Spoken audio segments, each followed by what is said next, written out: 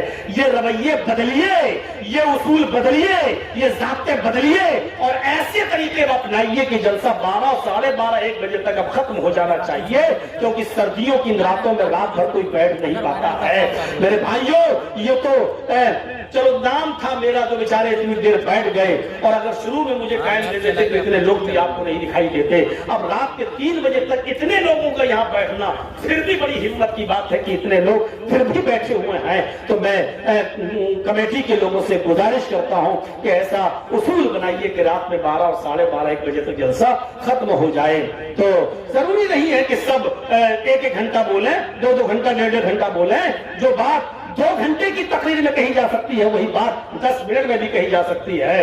دیکھ لیجئے میں 2 گھنٹہ 2.5 گھنٹہ بولنے والا، لیکن جب آل انڈیا اہل حدیث کانفرنس ہوئی، آپ کو معلوم ہوگا یہاں کے بہت سے لوگ گئے تھے پاکڑ سے اور جھارکھنڈ سے، آل انڈیا اہل حدیث کانفرنس ہوئی، وہاں سب کو 2-2 3-3 5-5 منٹ کا ہی ٹائم مل رہا تھا، اور اس موقع پر مجھے صرف 10 منٹ کا ٹائم تھا، اور 10 منٹ کے اندر بھی میں نے 2 گھنٹے کی تقریر کو 10 منٹ میں بھی ہم نے پیش کر دیا۔ آدمی کے اندر یہ ہنر ہونا چاہیے، یہ صلاحیت ہونی چاہیے کہ جو بات 2 گھنٹے میں کہی جا رہی ہے وہ 10 منٹ میں بھی کہہ دے۔ تو میرے بھائیوں ایسے آدمی لوگوں کی کوئی کمی نہیں ہے، آج بھی بہت سے لوگ موجود ہیں۔ ضروری نہیں ہے کہ سب کو 1-1 گھنٹہ آپ دیں، آپ کہیے کہ آپ کو 10 منٹ میں اپنی بات ختم کرنا ہے، 10 منٹ میں، وہی تو قابلیت اور صلاحیت ہے۔ ایسے موقع پر پہچانا جائے گا کہ دیکھیں یہ کتنا بڑا قابل آدمی ہے، کتنا بڑا قابل ہے کہ دیکھیں 10 منٹ میں اپنی بات پوری کر پاتا ہے کہ نہیں کر پاتا ہے۔ قابلیت کو پہچاننا اور صلاحیت کو پہچاننے کی وہی سب سے بڑی دلیل ہوتی ہے۔ 10 منٹ کی تقریر کو 3 گھنٹہ کرنا کوئی بہت بڑا کمال نہیں ہے، 3 گھنٹے کی تقریر کو 10 منٹ میں کرنا یہ بڑا کمال ہے۔ یہ کمال ہر عالم اپنے اندر پیدا کرے۔ ہم اللہ سے دعا کرتے ہیں کہ بارے اللہ ہماری خطاؤں کو معاف فرما دے، ہمارے گناہوں کو بخش دے، ہم جمیع مسلمانوں پر رحم فرما۔ الہ العالمین ہمیں جس مقصد کے تحت ہماری تخلیق ہوئی ہے عبادت کے لیے، اللہ ہمیں عبادت کرنے کی توفیق عطا فرما۔ عبادت میں اے اللہ جو روح ہے اس کی نیت، اللہ ہماری نیتوں کو اچھا کر دے، ہماری عبادتوں میں اخلاص پیدا فرما دے۔ الہ العالمین ہمیں اخلاص کے ساتھ عبادت کرنے کی توفیق عطا فرما۔ جب تک تو ہمیں زندہ رکھ، اسلام پہ زندہ رکھنا، اور جب ہمارا خاتمہ ہو تو ایمان پر ہمارا خاتمہ فرمانا۔ وما علینا الا البلاغ المبین۔